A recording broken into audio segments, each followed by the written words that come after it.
Okay, we're on now. Okay, guys.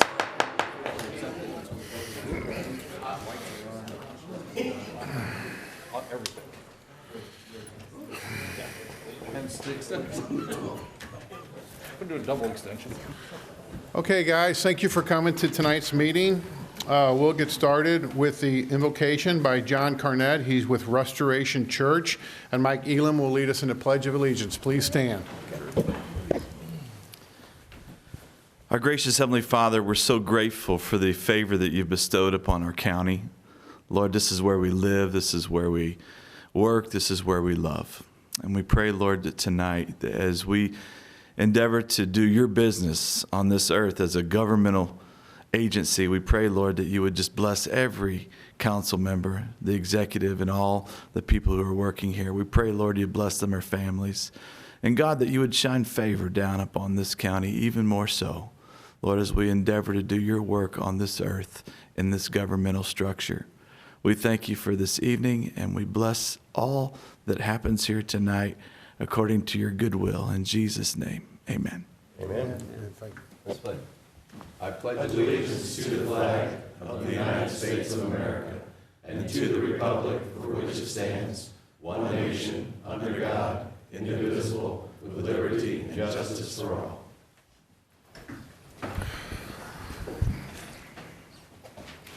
Roll call. Councilmember Joe Cronin. Here. Councilmember Mike Elam. Here. Councilmember Dave Hammond. Here. Councilmember Joe Brazel. Here. Councilmember Terry Hollander. Here. Councilmember Mike Klinghammer. Here. Councilmember John White. Here. Okay, now we'll move to public comments. We allow 3 minutes per speaker, 3 speakers for topic, 3 pro and 3 con. You can talk about anything that's on the agenda or anything that has to do with county business. Could we have our first speaker, please?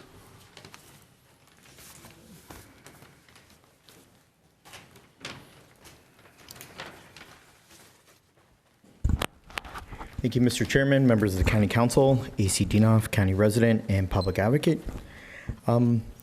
First thing is there's a book that was written by our County Executive, Steve Vellman, along with, I believe, 8 to 12 members of some people on the Sheriff's Department / Police Department.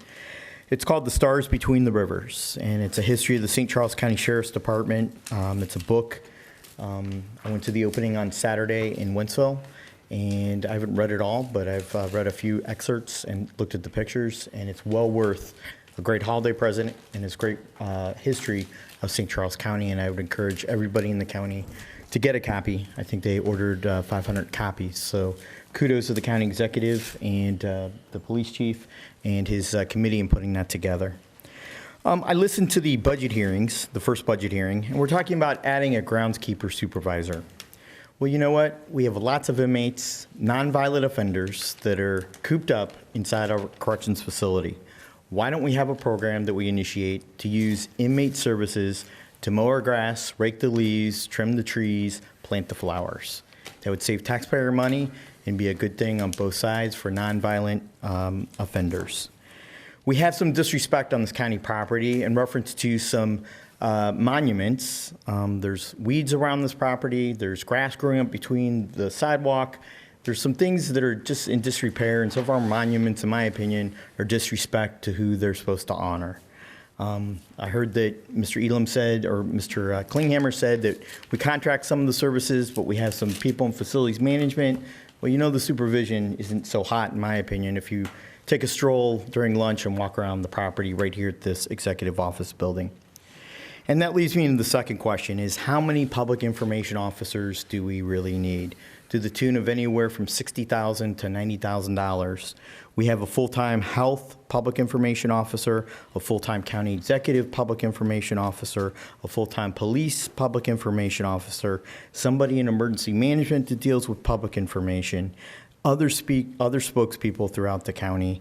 We have a full-time director of media operations that runs our TV station. How many public information officers do we need? Doesn't make any sense. And what do they do? I think somebody hit the nail on the head in the number of Facebook posts, you know. I think we can trim that in the 2016 budget.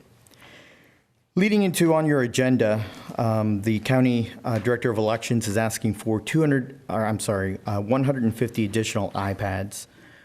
I'm all for that because we have a presidential election coming up. Both March is the primary and then next November. However, for criminy sakes, do we really need to give this to a company out of Chillicothe, Virginia, not making a dent in our economic development right here in St. Charles County? There's about a $2,700 difference, and also I have some questions about the shipping Mr. Dinoff, costs. Yes. your time is up, sir.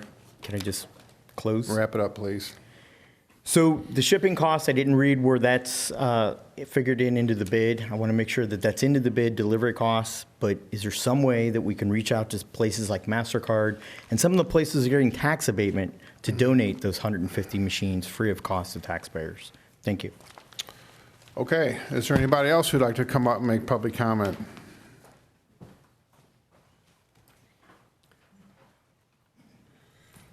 I've never done this before, so bear with me.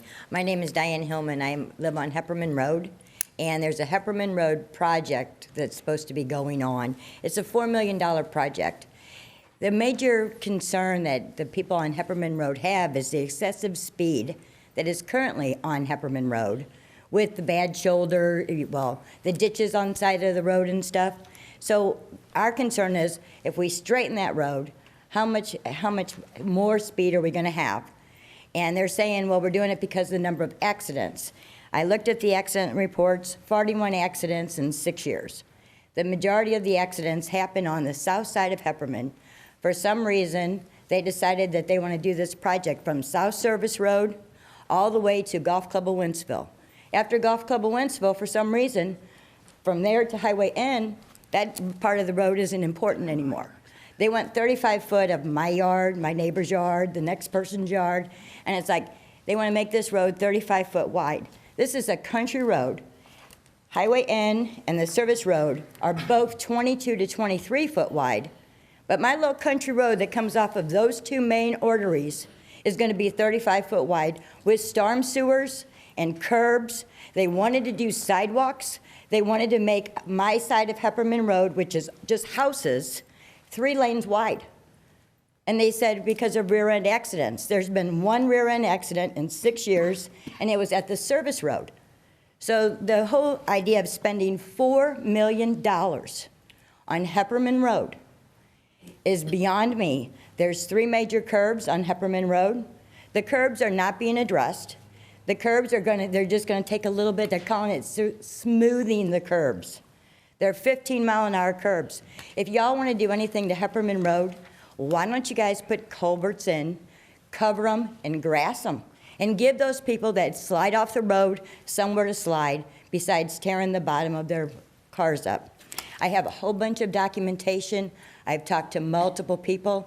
I have the speeding tickets that have been issued on Highway Z, the speeding tickets on 1/2 mile of Hepperman Road. The speeding tickets on Highway Z is over 3 times the amount of speeding tickets that is in 1 little 1/2 mile of Hepperman Road. We cannot get a county police officer to set up radar on Hepperman Road. When I talk to, and when my neighbors have talked to the police, they say, Wentzville police say, we can't monitor Hepperman because it's county. When I talk to the highway department and say, hey, why don't y'all look at the speeding instead of spending $4 million to fix a road, why don't you guys look at the real problem with the road? And it's excessive speed. And if we could get cops out there, you guys wouldn't have to spend $4 million fixing a road. Thank you. Thank you. Is there anybody else who'd like to have any public comments, please?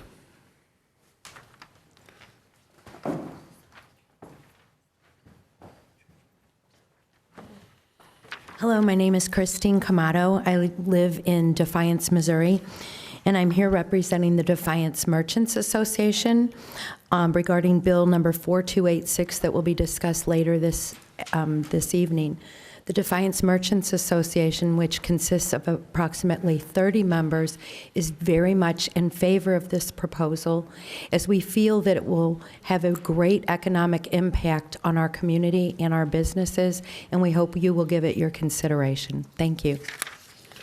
Thank you. Is there anybody else who'd like to make a public comment? Okay, no public comments? Okay, thank you. Moving on to the oral report from the county executive. Steve? Mr. Chairman, I'd like to yield my time to Dale Chambers from East West Gateway, who's going to talk a little bit about the emergency response plan.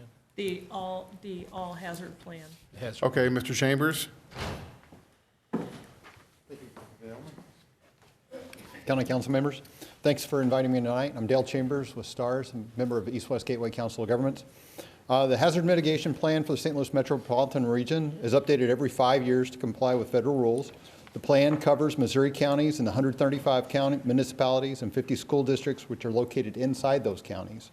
The 2015 plan describes the process used in developing this new plan, provides an updated overview for the region, including conditions, capacity, and risks of natural disasters, and includes the action plan for the jurisdictions within those regions. Many of you have probably read that plan, and I know it is up for adoption this evening. From the 2011 FEMA Local Mitigation Review Guide, the purpose of hazard mitigation is to reduce potential losses from future disasters. The intent of mitigation planning, therefore, is to maintain a process that leads to hazard mitigation actions. Mitigation plans identify the natural hazards that impact communities, identify actions to reduce losses from those hazards, and establish a coordinated process to implement those plans. The 5 counties of eastern Missouri, Franklin, Jefferson, St. Charles, St. Louis counties, and the independent city of St. Louis are making up the Missouri portion of the St. Louis region, of that East-West Gateway region, are the common geographic, climatic, and related risk factors that make them similarly susceptible to certain natural hazards. This is the 5-year plan. It's an all-hazard mitigation plan directed by FEMA that we have to do, and East West Gateway has been the provider of that plan for each of its revisions, 2004, 2009, and again for this current plan. With that, East West Gateway has worked with the county emergency management offices in each of those counties and the city of St. Louis. Coordination is essential to providing that information that's necessary to put into that plan. In that, they've hosted community events for public input, and St. Charles County hosted that here at October 6th of 2014. As you've probably seen, it's a pretty extensive plan. Luckily, it's shorter than it was in years past. Chapters 1 and 3 are mostly historical data and background, and Chapter 4 contains the real action components of that plan. Really, it breaks down to 3 steps: preparing the communities in advance of a natural disaster to prevent loss of life and minimize injury and illness; preserve and maintain property, including public and private infrastructure, businesses, and individual homes, and improve community vitality; and step 3, encourage regional, county, and local planning and development that is consistent with the hazard mitigation plan and reduces future risk from natural disaster. Because there are many general actions that support those community preparation, you've seen each of those action steps inside that plan. And as you can see, there are many steps ranging from extreme weather, earthquakes, and tornadoes. And in each of those steps, the mitigation plan is there, outlines a few extra steps in there. The communities of St. Charles County already participate in several of those steps and serve an example to others in the region. And so I'm up for any questions if you have. Any questions for Mr. Chambers? Yes, Mr. Cronin. I actually took a little time and went on your site and looked through this. And to be frank with you, it had a lot of information about soil types in the county and demographics and everything else, but it didn't show me what I was looking for, to be real honest with you. You guys call it a hazard mitigation plan, and it primarily deals with 8 natural hazards. Yes, sir. Okay? The county's calling it an all-hazard mitigation plan, and in reality, it should be probably called a natural hazard plan because it deals with naturally occurring disaster planning. But what I was looking for specifically is what happens if that oil train full of tanker cars derails 2 miles from my house, okay? Or what happens if we get a plume of something toxic coming out of Westlake landfill, okay? And my question to you would be, I scanned the 300 pages of this document, and it looked to me like a lot of public information like you would see in the front of a master plan book or maybe a municipal bond offering about the demographics of the area. But I didn't see anything in terms of disasters, planning for things that were other than, you know, God willing, or natural disasters from storms, earthquakes, et cetera. I think most people in this county, if you've lived here a long time, are a little bit used to flooding. You know how to deal with heat emergencies in the summertime. You probably can deal with the ice storms in the wintertime. But what we don't know what to do is when that tanker train derails, okay? Or we continue to get bad information about, worse and worse information about potential from Westlake Quarry. What have you done specifically to mitigate possible disasters of those natures? Are those not even being addressed at all, or, because I didn't see anything in this plan about it? You have a lot of questions there, sir. He always does. Welcome to our world. Dale, before you answer that, can I just speak to the issue of Westlake? Because as you've probably seen somewhat in the news, our general plan that you all saw and discussed with us a couple of weeks ago addresses those issues about what happens if the tanker falls off the highway overpass and explodes with, you know, a hazardous substance. What happens if something does happen at Westlake and we either have to evacuate or shelter in place? Those plans we have developed in our own emergency management plan, and we have community partners, both Red Cross and others, that we have plans for how we shelter in place, or there's contracts that Red Cross has throughout the county that if they have to activate sheltering because people don't have a source of shelter on their own, if they have to move out of their current housing. So we would activate those. There are additional regional discussions of those. There's been regional exercises, and there will be more so that we can cooperate together. But what this plan is really doing is looking at what are the resources that we have and what are the problems that we have if we're looking at the major natural disasters that could occur. And I know that a lot of it, you're right, is the pulling together of information, comparing us to our other counties in the area. But it also identifies in Section 3A the really crucial pieces that that STARS has pointed out, or pardon me, that East West Gateway has pointed out, looking at these hazards overall, which is special needs populations and citizen education. Because if you go into a major disaster, whether it's an earthquake or whether it's some sort of train derailment that would affect a massive size of the counties, what you need is a certain number of citizenry that's already been educated in how to handle these things, and you need to know what you're going to do with special populations, whether it's the elderly, the disabled, people living in nursing homes, people living in disability assistance homes,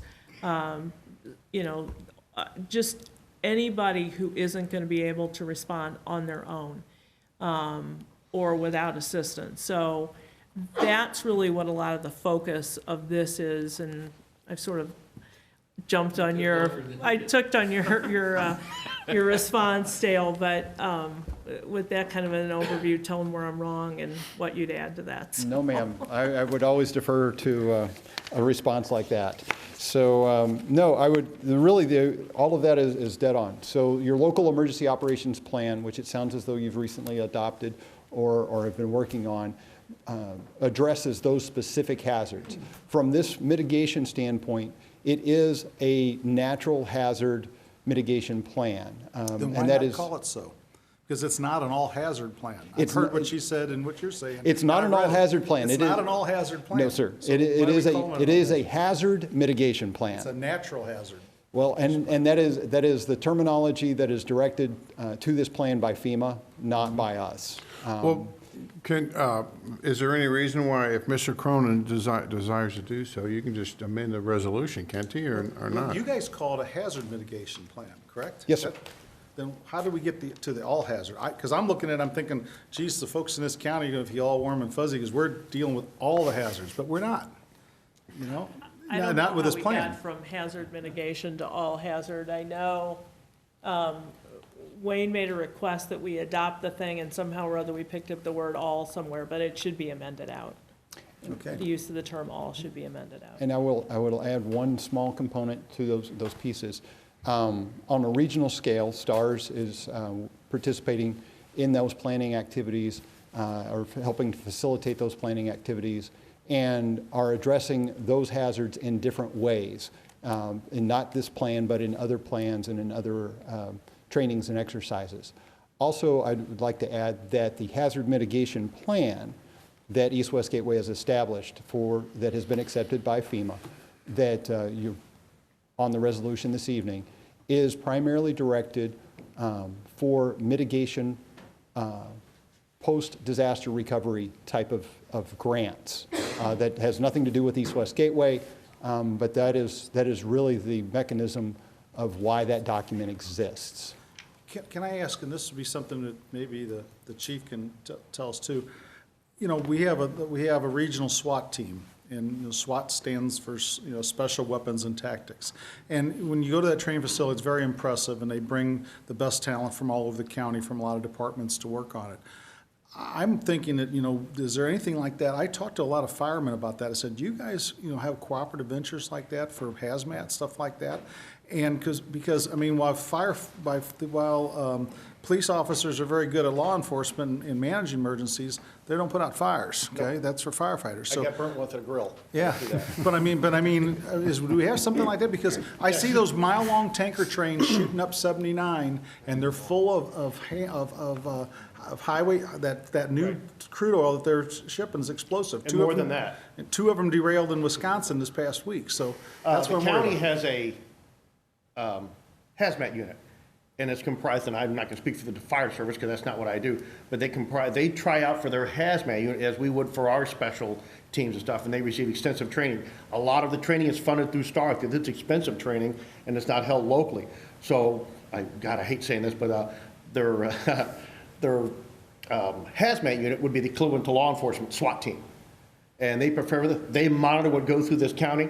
They monitor the pipelines that go under. I can just speak of one incident numerous years ago when we had a gas leak. They were up there, they were on it. We were responsible for taking care of the people, doing the evacuations, as Ms. Lycan said, and assisting with EMS, and they did their thing, and they took the lead. And depending on the situation, what the event is, who's over the best caretaker is the ESFs. We spoke to you gentlemen when we were doing the plan. That individual section steps forward, takes the lead, and everybody else supports him. So that you're exactly correct. They have the hazmat team, and that's heavily funded, as is it on the St. Louis County side. They train together, especially we've been dealing with the Westlake. They're training, they're talking, we're always preparing for these things. Things like that, they step up, they take the lead for those type of items. We go to the support position. Did I answer your question, sir? Yeah, but so you're pretty certain that there is some type of mitigation plan, maybe at those folks' level, that would address things like train derailments and... Correct. That is hazmat. That is their turf. And they coordinate through emergency management. They keep us informed. Whenever they're working on the pipelines, any of that sort of thing, we're notified. We, in turn, notify the people that would be the initial responders. And who would oversee them? Just the various fire departments in this county? I don't know which agency, actually. It might be St. Charles City, but I don't know for sure. He was Fire Chief Daly. He was the head of the hazmat unit. I think it's Chief Wiley now. Chief Wiley now from Cotterville would now be the hazmat director. They in turn also coordinate, work with the health department. I mean, we're all partners in this. And we've received funding and training funded through STARS for all these different components to work together in practice. As Dale mentioned, I mean, we're constantly doing exercises, some of them I'm not liberty to speak on, to prepare to take care of the citizens of St. Charles County, St. Louis County, and other surrounding areas. Okay, thank you. Okay, thank you, guys. Thank you, Mr. Chambers. Thank you.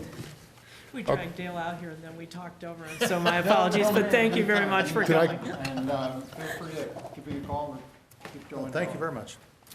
Okay, moving Chairman, on. Are you done, Steve? No, I'm not. I'd like for Colleen, I'm done, but Colleen has a report that she wants to make All right. on communications. specifically branding, social media, some web stuff, and what's ahead, right, Colleen? Yeah, if I can open up the podium here. I think it's jammed. Wait, the guy with the gun's coming. We'll blast it open. It's stuck. Yeah. I can get a search warrant. But hers aren't the appropriate. Maintenance, where's maintenance? Now she can tell till next time. Yeah, thank you.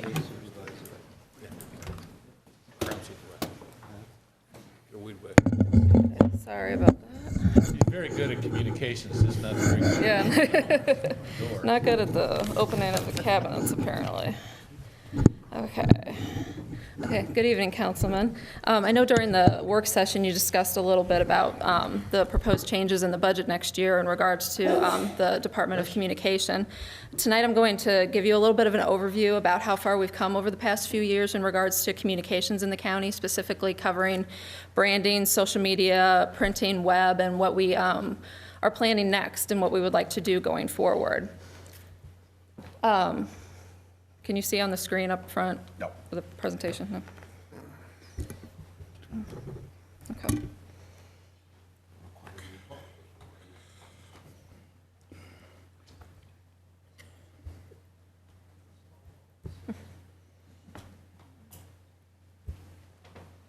Councilman, this would not be a hazard event.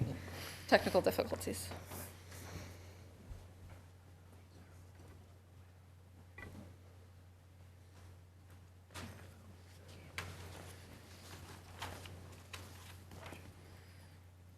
I saw your knife. I think you cut the cord. That was a technical tool, sir. No complicated. Were you properly trained? It came in handy.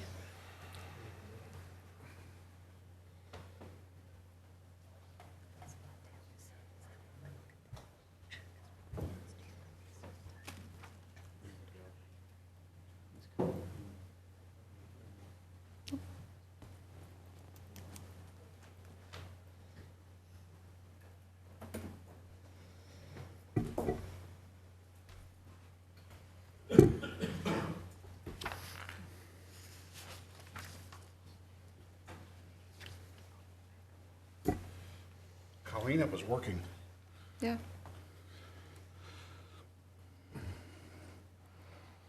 Let's see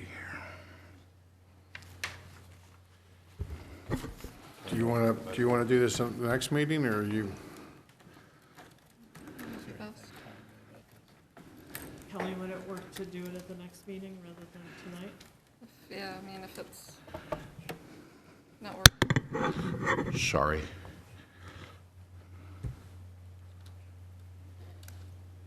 We're having issues opening up.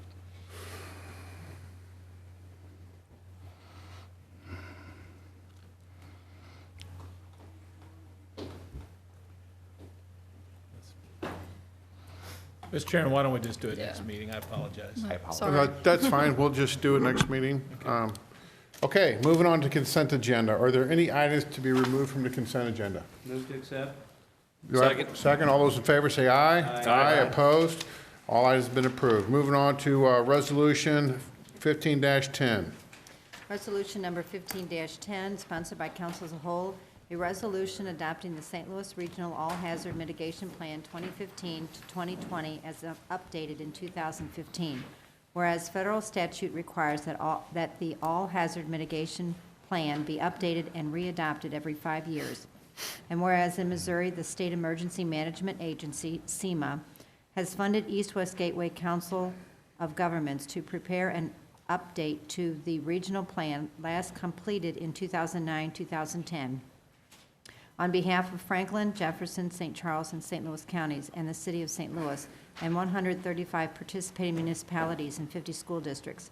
And whereas planning partners include STARS, county emergency managers, municipal league representatives, St. Louis Area Regional Coalition of Community Organizations Active in Disaster, SLARCC, and Education Plus.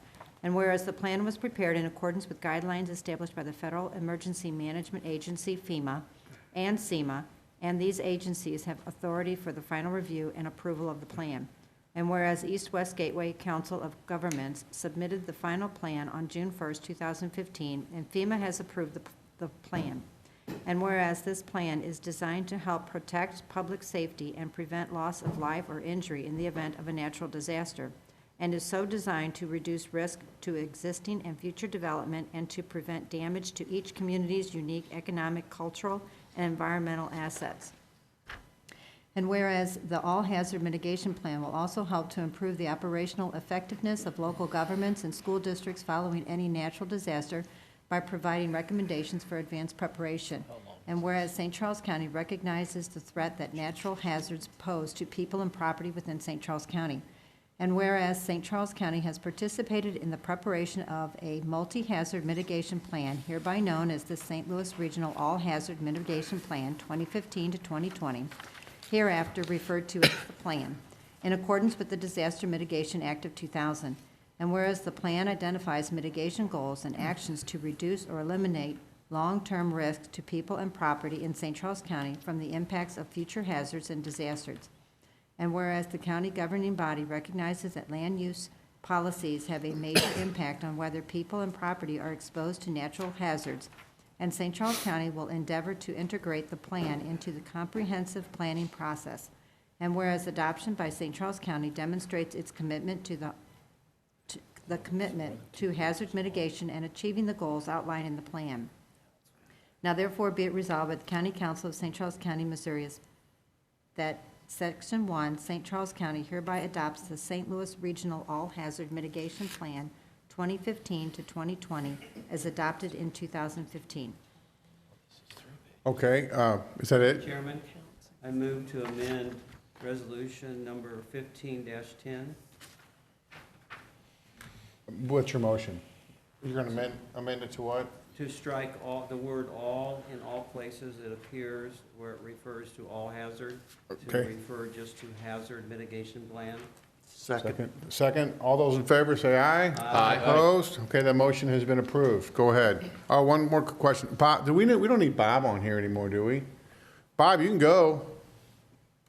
All Bob. right, I wasn't sure if you guys needed anything more, so. No, get on with your vacation. All right, thank you, guys. Thanks for joining us. All right, see you. Okay, any other questions on the resolution? Go ahead, Donna. Resolution number 1510, a resolution adopting the St. Louis Regional Hazard Mitigation Plan 2015 to 2020 as updated in 2015. Councilmember Cronin?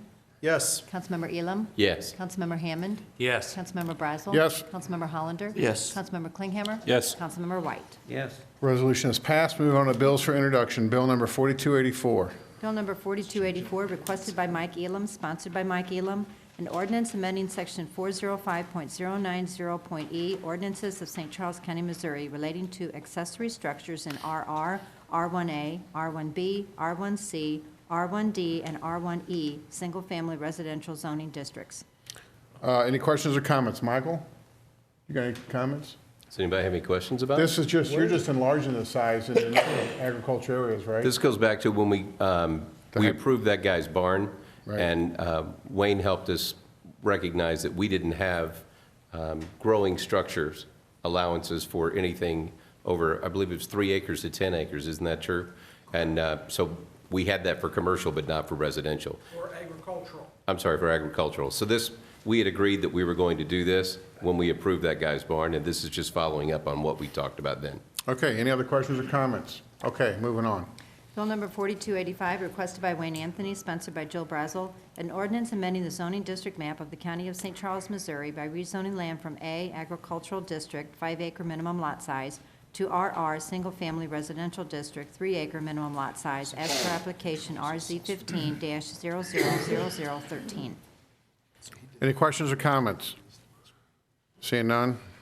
Bill number 4286, requested by Wayne Anthony, sponsored by John White, an ordinance amending the zoning district map of the County of St. Charles, Missouri by rezoning land from AFF Agricultural District, 5-acre minimum lot size, with floodway fringe overlay district to PRFF Park Recreational District, 3-acre minimum lot size, with floodway fringe overlay district as per application RZ 15-000014.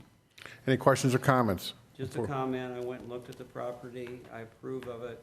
I support the bill. Okay, thank you. Any other comments? Okay, moving on. Bill number 4287, requested by John Greifsuz, sponsored by council as a whole, an ordinance approving execution of a sixth amendment to the intergovernmental agreement with the City of St. Charles for the extension of West Clagger. Any questions or comments on 4287, John? Mike? Yeah. I'd like to make a motion to amend Bill 4287 and replace it with substitute Bill 4287. Second? Second, all those in favor say aye. Aye. Opposed? Motion's been approved. Thank you. Any other comments? Joe, do you have a question, or? I kind of read through the little paper part, and it looks like we're advancing $1.6 million. Is that? Yeah, this is one that's, I think we're on amendment number 6. It just continues to push it out. This is so that they don't have to borrow the 1.6 million, increasing the cost of issuing those bonds. If for any reason that the deal falls apart, then the city of St. Charles has agreed that they will repay the county the 1.6 million. Okay, so we're advance paying St. Charles a third of the money, basically $1.6 million, to help them out. Is there a benefit to this county as well? The benefit to the county is that it doesn't cost us, the taxpayers as much to issue the bonds. It's all paid for by the taxpayers. You folks good with that, Don? That's exactly correct. The other entity, the other entities will be served by this. You'll recall that our sales tax has not been included in, it's not been captured in this project. So it's really helping the other entities out, the taxpayers generally. And Councilman, the work's largely done. It's just that in this particular instance, this project isn't complete until the deed that's in escrow moves to full transfer to the final residing party. And so that can't be done until the post office is fully built and transferred to the post office and they've moved in, so. But the road work actually that we're paying for is largely done. Okay, thank you, Joanne. Moving on, any other questions? Okay, Donna? Bill number 4288, requested by Hope Woodson, sponsored by Joe Brazel, an ordinance authorizing the county executive to execute a program services contract with the Missouri Department of Health and Senior Services for services and receipt of funds in the amount of $9,050 for the period of September 1st, 2015 through August 31st, 2016. Any questions or comments on 4288? Seeing none, going to 4289. Bill number 4289, requested by Steve Ellman, sponsored by council as a whole, an ordinance enacting Section 136, Ordinances of St. Charles County, Missouri, OSCCMO, relating to a design-build process for select construction projects. Any questions or comments on 4289? I got a question. On this here, Joanne, this is pretty involved and pretty complicated. I know we talked a little bit about this, but as far as when you're doing this design-build, you say you got certain terms in here, like picking qualified contractors, and do we have definitions for that, or is that who determines if somebody is qualified, not qualified on a project? Well, you pre-qualify a certain group of, are you asking who the committee would be that would do the qualification? Well, no, I'm just curious on some of the criteria. And I know this is common. Is this what St. Louis County, do they do this?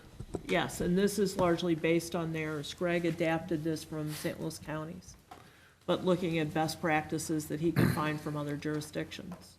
The only thing that concerns me, and I think we talked about this, is on design build, a lot of times you get the quality of the project gets reduced. It becomes price versus performance.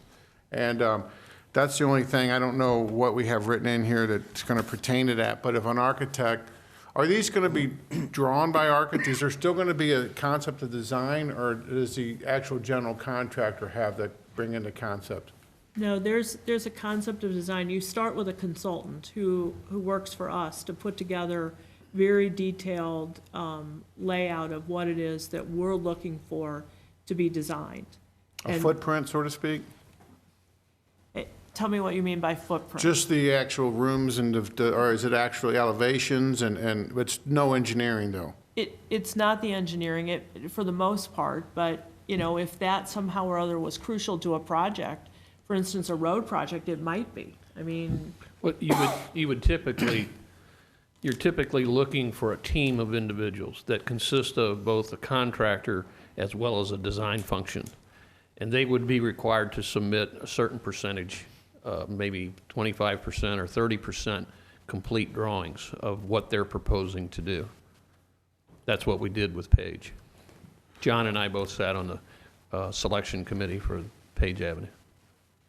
But what you lay out in a road project may be different than what you do in a very large building project, for instance, the emergency management. I mean, there may be something about elevations or whether we want 1 story or 2, but a lot of that's going to go to the requirements for the data runs that are going to come into the building, the electrical that you'll have to run, the generator levels that'll have to run that building if there's power outages, space requirements for X number of consoles in the dispatch area.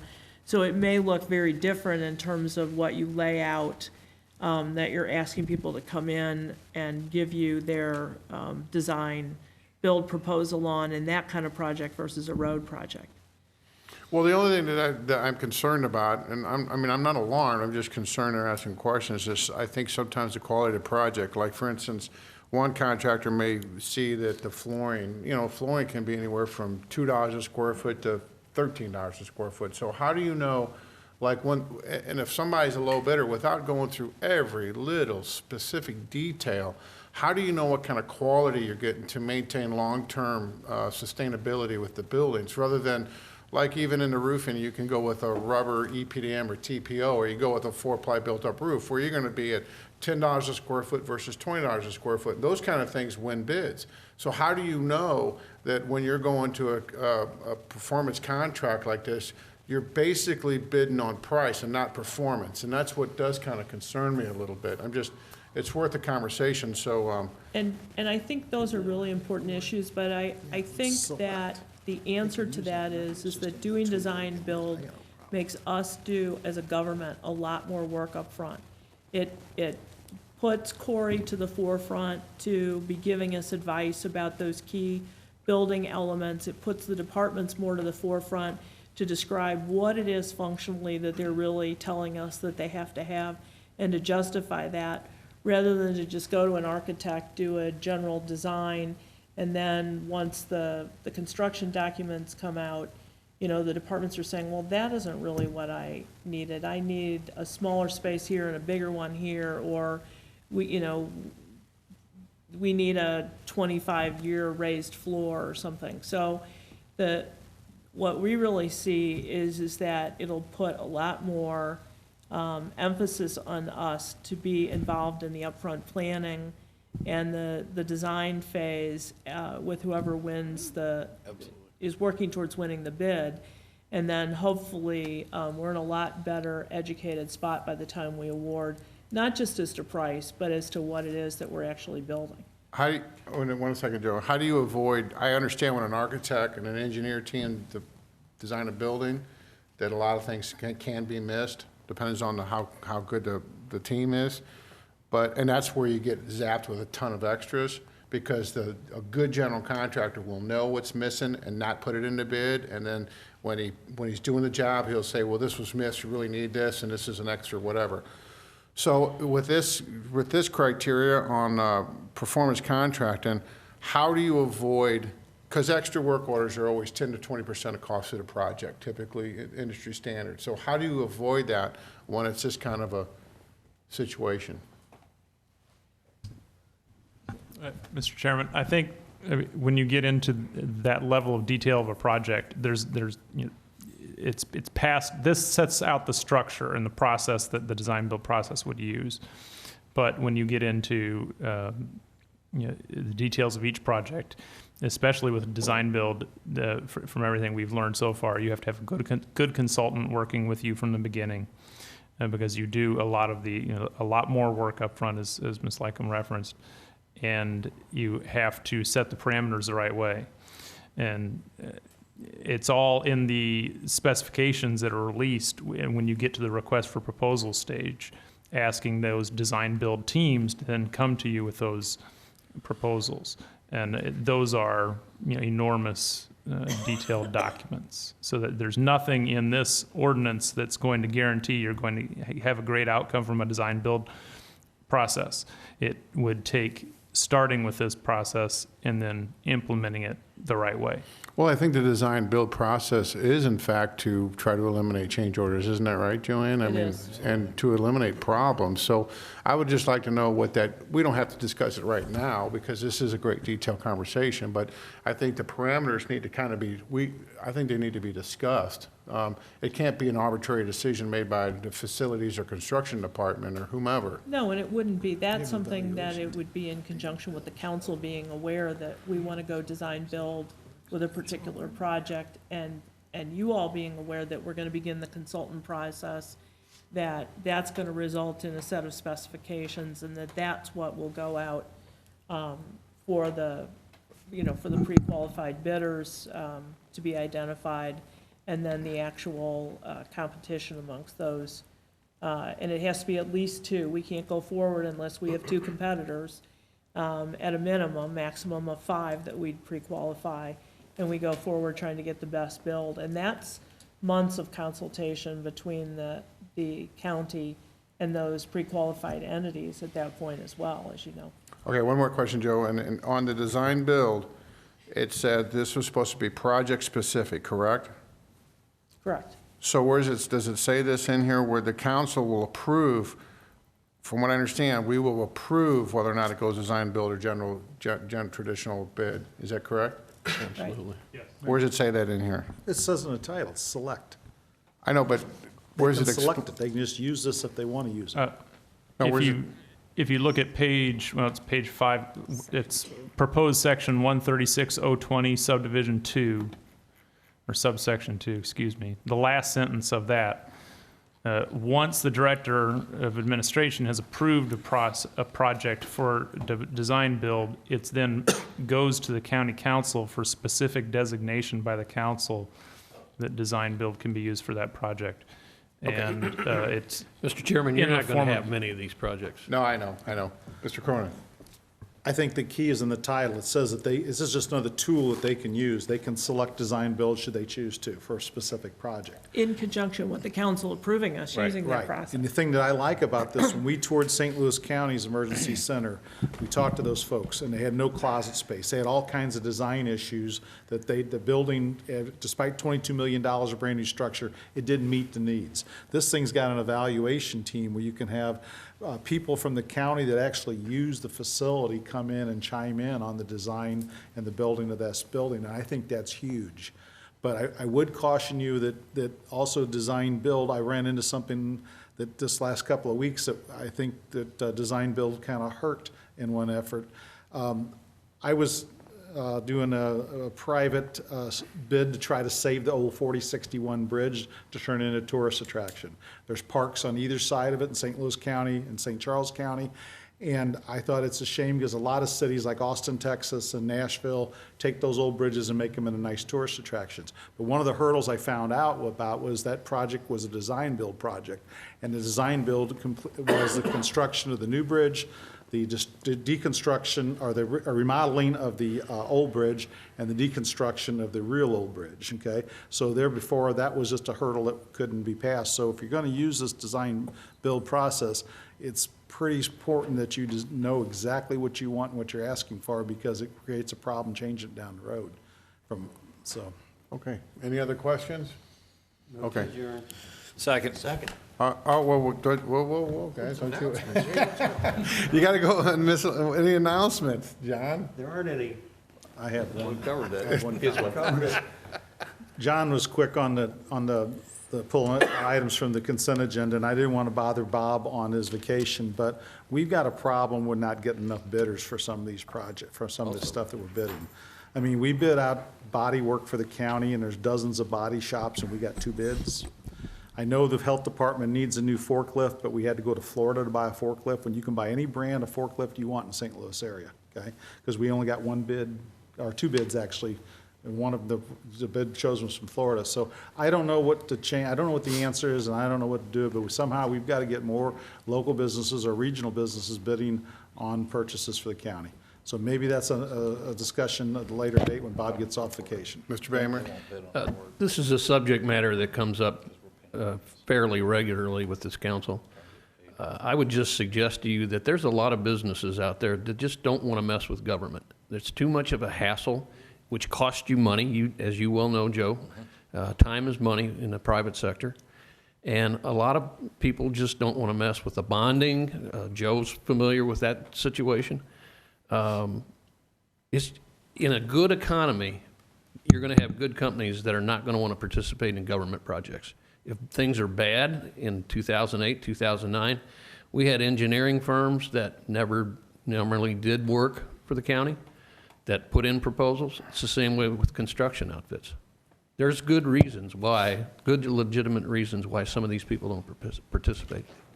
And Councilman, if I could also mention on that too, that in addition to the fact that for larger things like bonding, you may not have people who want to participate, but we also need to simplify the lower level purchasing level so that a company that wants to put in a bid on something that's $15,000 doesn't have to do gobs of paperwork, that they can give us quotes. Because at that level, they're not willing to do some of the levels of paperwork that we require. And we're looking at trying to bring you some simplification of some of those rules. It's something like a forklift. I own forklifts, okay?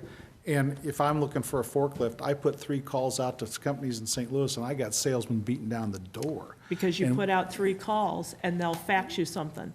They don't have to log on, get their ID, fill out a bunch of paperwork, and I send it back in. understand it, but once you're set up as a vendor, we get calls from, for instance, City of St. Peters. They ask for us to submit them an electronic bid, and we do, and we usually get the business, but we don't see, I think the system the county uses is a lot different than municipalities. Go No, ahead, Jim. we have tons of vendors that Yes. are our vendors. Yes. Yeah, and we do Same exactly purchasing that agent. in some cases, but it's, what is it, $1,000 or? $5,000. If we have something under $5,000, we can do exactly what you did. We make 3 phone calls, get people to fax us over some bids, and we go with it.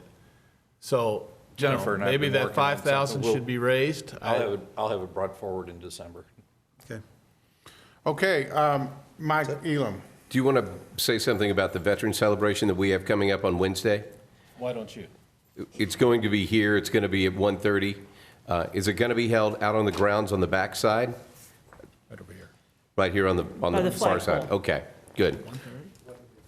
Oh, that's true. Weather may be an issue on Wednesday because we're expecting really bad storms Wednesday afternoon. And will it be at the American Legion then? It'll be 115, 116 here if it rains. Administration building. Okay, also, Defiance, we are having our 3rd annual Christmas Parade and Festival on December 5th. Mr. Ellman will be, Steve, you remember, you're the judge. I got it down. He's the parade judge, and it should be fun. It's a good time. So, December 5th, Saturday. Heard there's free There will be wine at the Defiance refreshments Bistro. There it is, yeah. There'll be refreshments at the bistro afterwards. There will be, actually, and a lot of the other wineries will too, so. All right, motion? Mr. Chairman, I'd just like to take about 15 or 20 minutes to read some excerpts from the new Stars Between the Rivers. Might make maybe 30 minutes to do it. You do that. Motion to adjourn? Okay, motion, adjourn, thank you.